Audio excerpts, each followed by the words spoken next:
sabbatical. Not that I'm sure you haven't been crazy busy doing hundreds of other things, but it's lovely to have you back at the table. Let's kick off this morning with Lori Hatayan, MENA Director, Natural Resource Governance Institute, sitting in Beirut. Lori, I've been dying to get you back on so that you can at least attempt to connect all the dots, if indeed there are dots to connect. And they are all of these geopolitical fires that are currently burning. And are they connected? We have Ukraine, obviously. We have the Iran nuclear talks in Vienna, in which Russia and the US are the permanent members that are sitting at the same side of the table. You have Yemen with missiles now coming into the UAE from the Houthis. Are these dots connected? Do they have relevance to each other? How do you see the overarching geopolitical equation this Wednesday morning? So good morning, Sean, and Happy New Year to you and to all. Wow, I wasn't expecting hard questions this morning. I know. The unanswerable question. That's always the best one because there is no answer. But ultimately, I was just on a call this morning saying, well, does one solve the other? Will missiles stop coming into the UAE if the Iran nuclear talks deal is done in Vienna? Well, that's where are the dots connecting here? Yeah, definitely on that point, I guess there is a relation between what is happening with the Houthis and the Vienna talks, because what we are seeing, it's very strange in the Vienna talks, like the Russians are leading, and the Russians, the Chinese and the Iranians, every time they're together, the Russian envoy comes up with a tweet saying that, wow, we made great progress, we're on the right track, etc. And whenever he goes and talks, the Russian envoy talks to the Americans, then there is another like kind of tweet going out that, oh, the Americans, maybe progress, maybe not. And then suddenly you see the Americans really a kind of in a confusion land, where one time they say that maybe the release of prisoners would be a precondition for the Vienna progress, maybe not. We're doing this, we're doing that. The team is going, like it's changing. We see that there are like people within the US team that have left. They're not happy with the trajectory of the discussions, with the position of the US. So I think there is kind of two different readings of what's happening, and total confusion from the US on where to go with these talks, and these, if you want, kind of deadlines that the Americans and the Western countries are putting, and to pressure the Iranians. And I don't see the Iranians pressured. The only one that are pressured, I guess, are the Americans and the Western countries, because they don't want that bomb to be in the hands of the Iranians. But the Iranians are just continuing with what they're continuing. So definitely, but they want something to progress, because they do want to have the sanction removed. So that's why once there is no real progress in Vienna, they use their other proxies, which is what is happening with the Houthis, putting all this pressure on the Saudis and today on the UAE. So this is at least in a way dragging the UAE back into this Yemen conflict in which they've been trying to remove themselves. And the idea is, like, if Iran will not get the sanctions lifted and it's not going to have this economic growth that it wants, they want to make it sure that no one in the region can have it. So this is where the escalation is happening. At the same time, so the Ukrainian situation, I don't think is directly linked to what is happening in Vienna. But again, it's Russia that is playing an important role there, the way that it is playing an important role with Iran in the Vienna talk. So it's about like where Russia is trying to position itself, and maybe at one point where Russia can use all these cards for whatever it is. Maybe they would use the Vienna card for the Ukrainian issue and not vice versa, because for them it's more important. So Ukraine is more important strategically than Iran. So Sean, I'm trying like to Yeah, figure yeah, out, yeah. like you Yeah, must yeah. have. There's dots there. Let's bring Robin in. Bring in off the bench. Robin, you get another side of the dot connecting effort here this morning.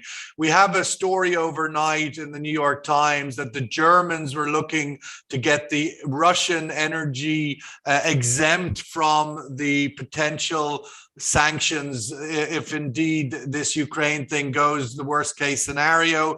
Big bionic sanctions come into play, and on the table could be energy, as we see the Americans and others looking for substitutes for European energy supply. That, of course, impacts OPEC Plus in a very tangible way if indeed oil coming out of Russia was somehow blocked. How do you see these dots connecting at this time, particularly on the OPEC Plus alignment?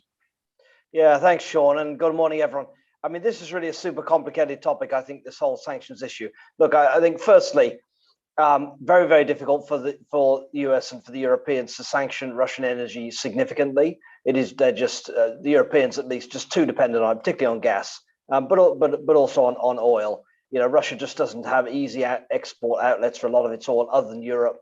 So, you may think that oil would go to other consumers if Europe was not taking it. But practically, it's very hard for a lot of it to get out.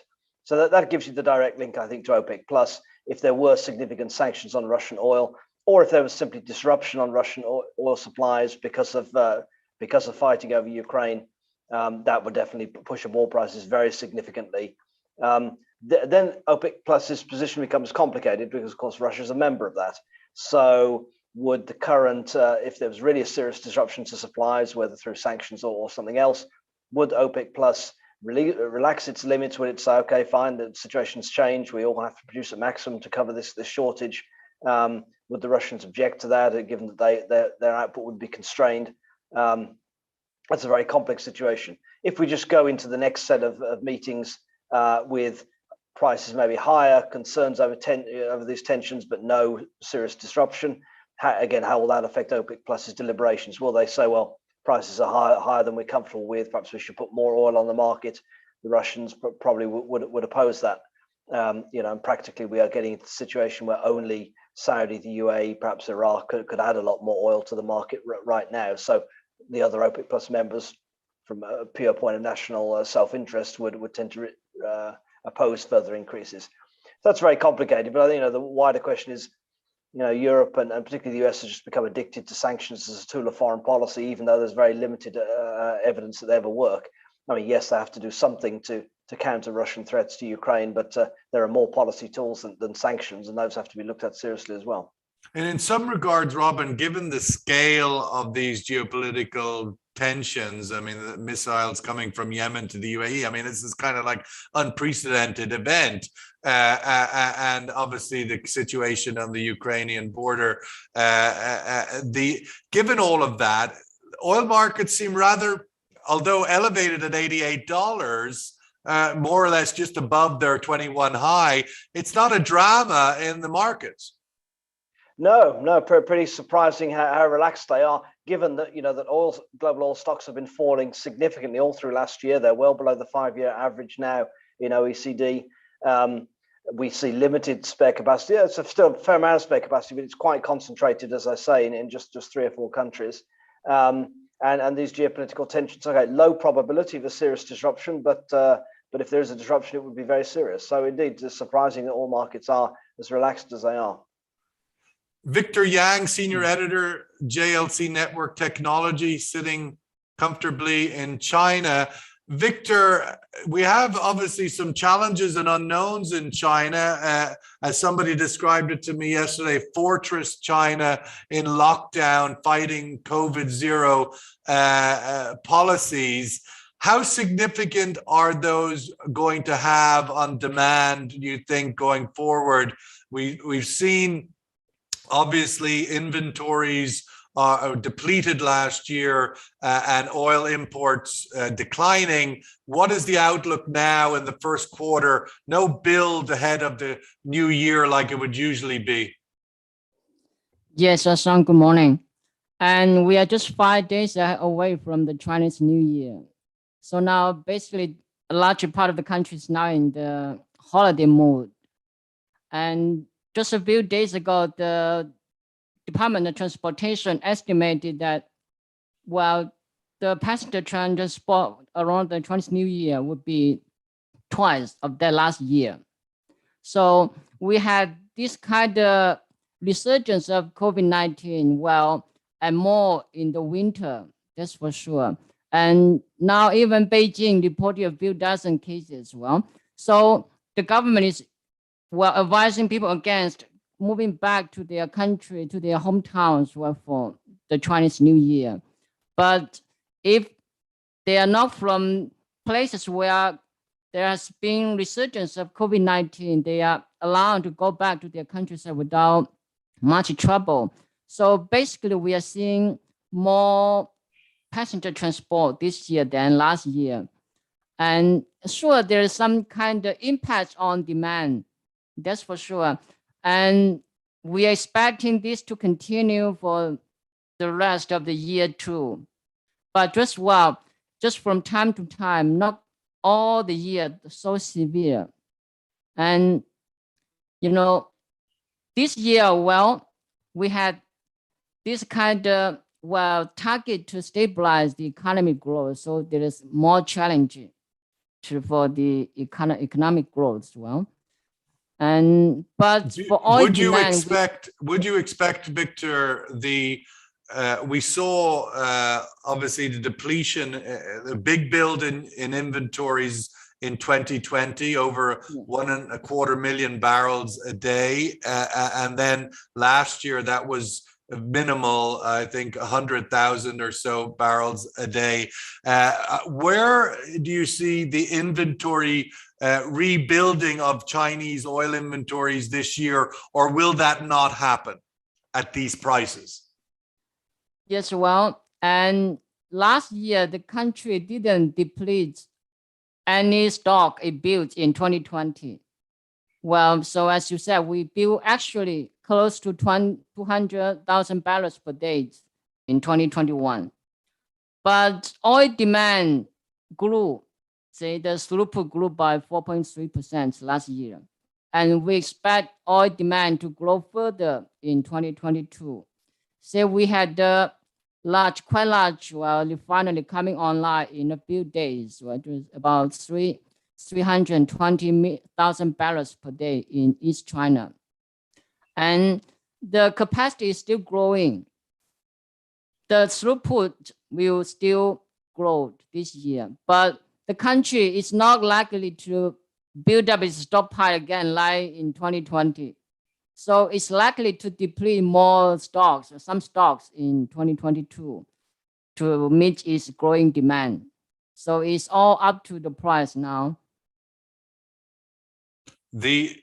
Laurie, another element of the Iran nuclear talks as came up again overnight, this idea of the US prisoners that are being held in Iran, or the other issues that are always circling the nuclear talks. As we know, for many years, it was no, keep all those issues out of the room. We're just going to do the nuclear talks. But of course, you live in Lebanon. Hezbollah is a big issue for the region. Now the Yemen element, there's many of these elements that are surrounding this. The Iranian president addressed that overnight. How big an obstacle do you think that is to getting to an agreement on this, to reactivate the nuclear talks as they currently exist? And if indeed that does happen, what are the knock-on effects to these other issues that are sitting just outside the room? Look, I don't think anyone was happy when it was restricted to only reviving the JCPOA without talking about the ballistics and the proxy and the, Iran's proxies and the destabilizing effect that Iran has in the region. But the US at that time position was that you guys go talk about these things in your neighborhood, and we will be fixed on the JCPOA.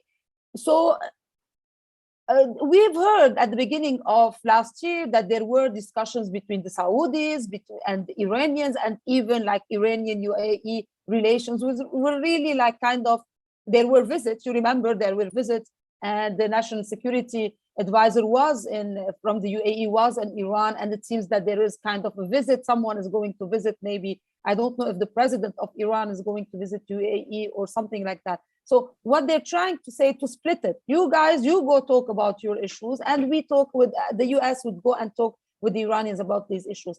I don't know if this is what the Iranians want, because for the Iranians, the most important is like to have a deal with the Americans. For the Americans today, I don't know exactly what they want, because they have the midterm elections. And the Republicans are not making it easy on the Biden administration, especially on their foreign affairs and foreign policies, if you want. So Ted Cruz is after the Biden administration about sanctions, saying that you guys are easing on sanctions and you're using the power of sanctions. You're not doing a good job. Look what we've done in Afghanistan. Look what we're doing today.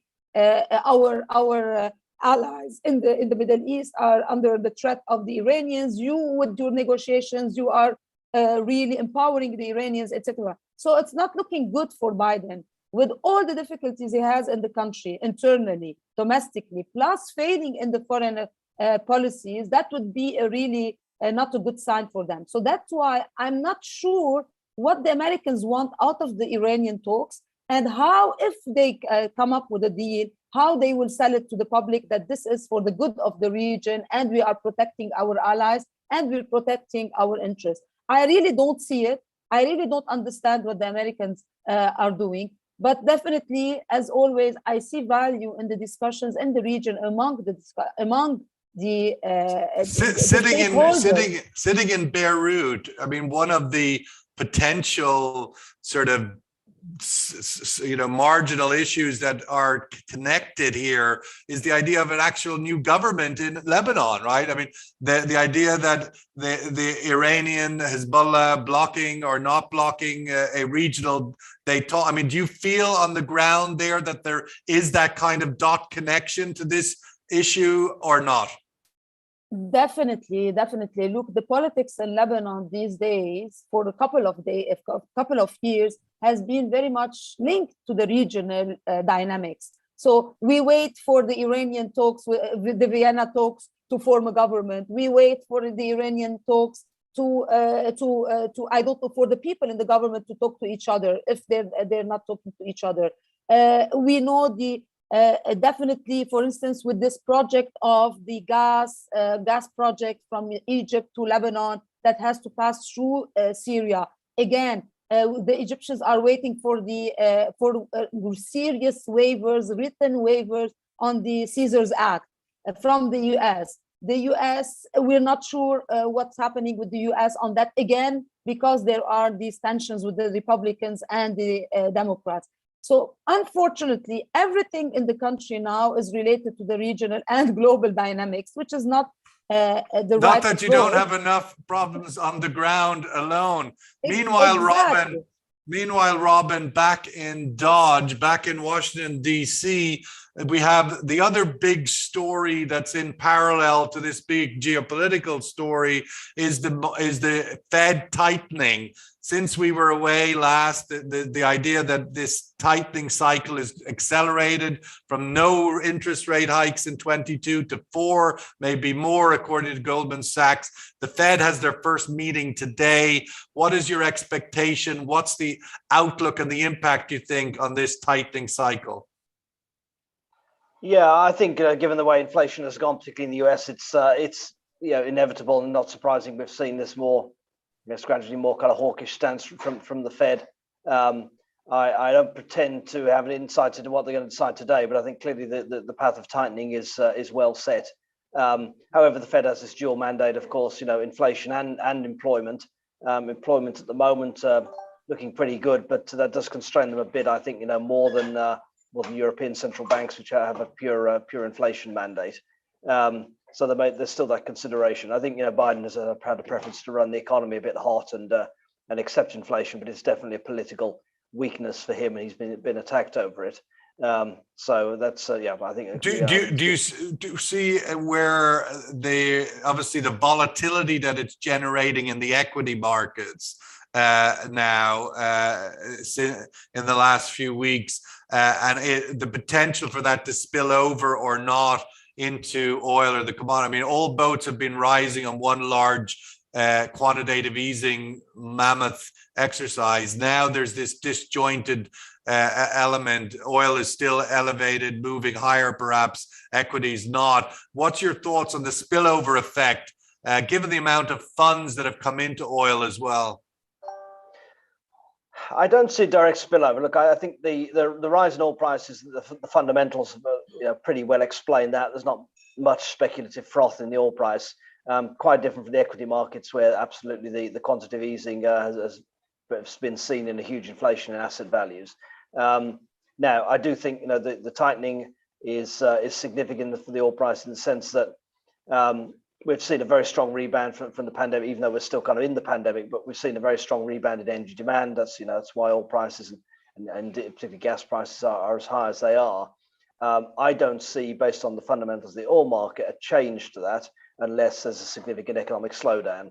By which I mean this year or next year, oil prices I think are set to go significantly higher unless the economy really slows down, and maybe the tightening will do that.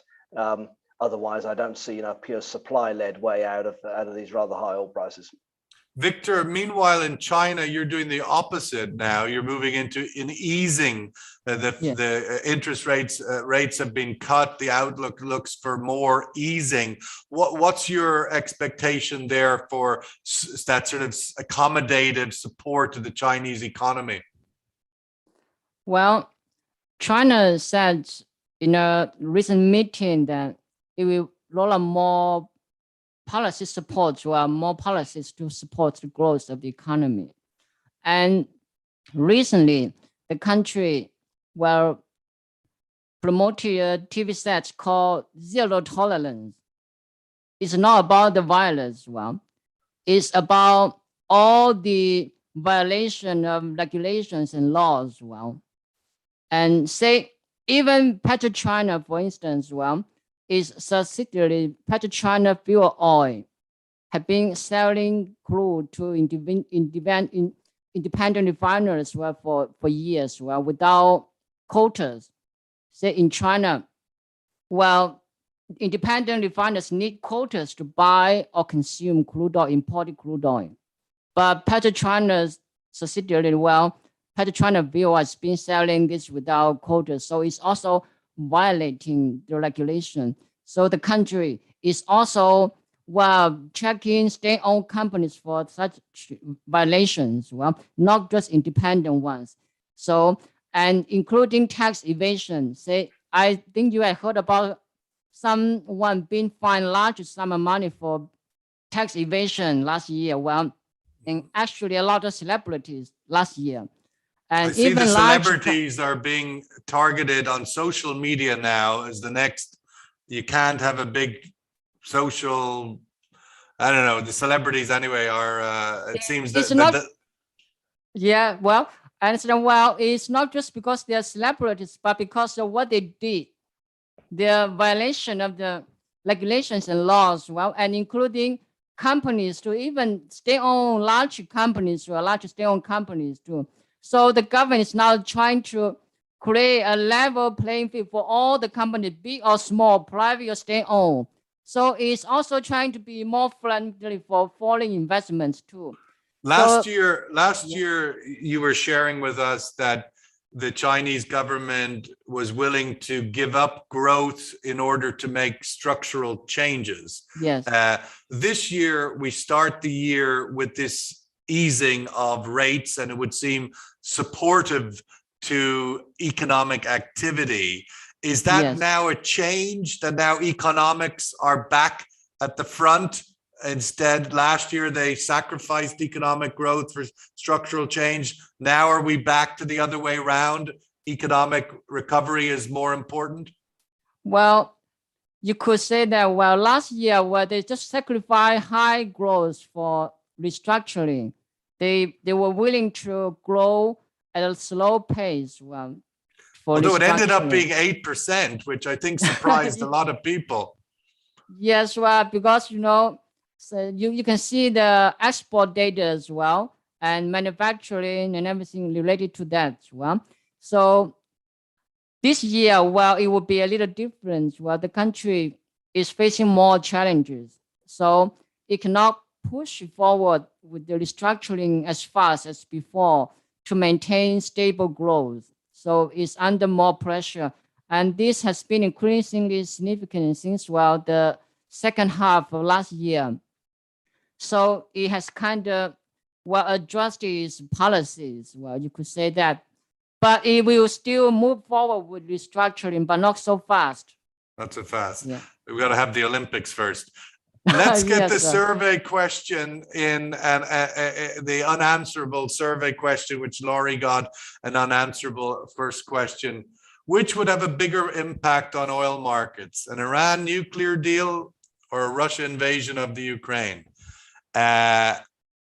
Iran nuclear deal, one would think, is a bearish thing because it would trigger more oil supply. A Russian invasion may be the opposite, bullish. But nonetheless, which would have a bigger impact on the oil markets? And that's a kind of something to think about. Laurie, looking forward, with the sort of getting back to where we started, the most imminent sort of geopolitical challenge in the region just by itself, without all the dot connecting, but the escalation of the Houthi Yemen conflict, bringing missiles into the UAE. How does that change things? Where do you think that goes from here as a standalone, not all the other noise around it? We started with the hard question and we're ending with the hard question. Yeah. Look, I think there's always a value in negotiations and peace negotiations and discussions in the region. This thing cannot continue because everyone sees value in the economic growth. Every country in the region have plans to economic growth, etc. But at the same time, I think countries like the UAE or Saudi Arabia would think that we don't want to give in to harassment and bullying from the Iranians, you know. So I think that is very critical, like how to make sure that we're not empowering the Iranians, that they can always use force for us to go back to negotiations, at the same time seeing the value of negotiations. I think it's very complex and it's very difficult. I don't envy anyone being in this position like this, like thinking of where to go. But definitely the Saudi Arabians have put so much effort on their economic plans, economic growth, that they don't want to see that endangered. And the UAE definitely has always these grand plans economically that they want to achieve, and they don't want to anything to destabilize the region. The problem, as always, Iran feels that I need to be part of the game. I need to have the same economic growth. I will do anything to get what I want. And like, I don't know, really, like, it's like, Yeah. this thing needs to end. And again, when the Americans are not clear in their policies, this is what happens in the region.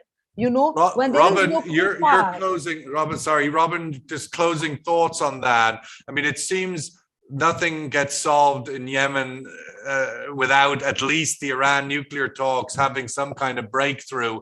What's your current prognosis for the nuclear talks? Does it look like we're getting closer? Is time running out? What's your sense of this ongoing discussion? Yeah, I think it's looking a lot more promising than a month ago. I think there's a strong push from the US side to get a deal done. I think it's talking about time running out. Well, you know, what time? These are artificial deadlines, and I think the Biden administration would very much like to have this issue off the table, resolve this, because it has plenty of other stuff on its slate to deal with. The Ukraine stuff, you know, that is of course the major hot button issue. Having had a resolution to the Iran issue makes the Ukraine issue easier to focus on and easier to solve. You know, we just had your survey question. Putting more oil back on the market would help with Biden's agenda on inflation, but it also helps dealing with Ukraine, having a less tight energy market. So yeah, I mean, there's still difficult issues to remain, but I think, you know, people are talking about drafting issues and so on. I mean, when you get onto that, you can see that a deal is in the works, and it's more moving to the phase of details and firm commitments rather than principles. So yes, I think there's a move. Most will take a few months to resolve, and then of course it'll take months for the Iranian oil to come back. But I think we do appear to be well on the way to a deal. Let's get the survey result. Give Victor the last word this morning. Russian invasion of Ukraine. Yeah, I suppose that's obvious. It depends how big it is and all of that and how long it lasts, because the Iranian deal could have a longer term impact on oil prices in the markets, rather than the Ukraine crisis could be a one-off bang and then fade away. Victor, you get the easy question as the closing. Yes. That is, will China import more oil this year than last year? Well, Import, if you not consume. Import. Well, it's possible, I would say, likely. Well, actually, it's also up to the price to say, if it's too high, say above $85 or $80, well, all the year, well, then probably you consume some stocks from what it built up in 2020. Otherwise, well, if it's not that high, not above $80, well, we would keep most of the stocks for the future. Say, because, well, it also has been building up its reserves for emergency. Say, for some time we might need to use these stocks, well, but not just because it's slightly high, when the price is slightly high. But if we say $100, well, we need to consume the stocks, but otherwise it's not too high. We can import more crude for now. Yes, that's the. So the imports for 2022, you think will be the same as last year, maybe higher, the same, little bit lower? What's your call? For not much for imports. 2022 and 2020. Yes, 2021 versus 2022. Yes, it will probably be slightly higher than 2021. Which because, declined. 2021 was a decline. But it declined by over 7% last year. So, and this year is likely to rebound slightly from 2021. Yes. Slightly. Yes. Slightly. Okay, well, that's a wrap. Chinese oil imports to rebound slightly, which is sober enough kind of information in of itself, because inevitably that's not the usual demand cycle of China, which is usually a lot more robust over the last 20 years. But I think it is something that OPEC and OPEC Plus have to take into consideration, a flat Chinese oil demand. Thank you, Robin. Lovely to see you again. And Laurie, thank you so much for joining us. Victor, as always, thank you for being with us from China. Have a great week, everybody. We'll catch up every morning, 10:30 UAE time. All the best. Thank you. Thank you, Sean. Thank you. Thanks, Have a everybody. nice day. Guys. Have a nice day.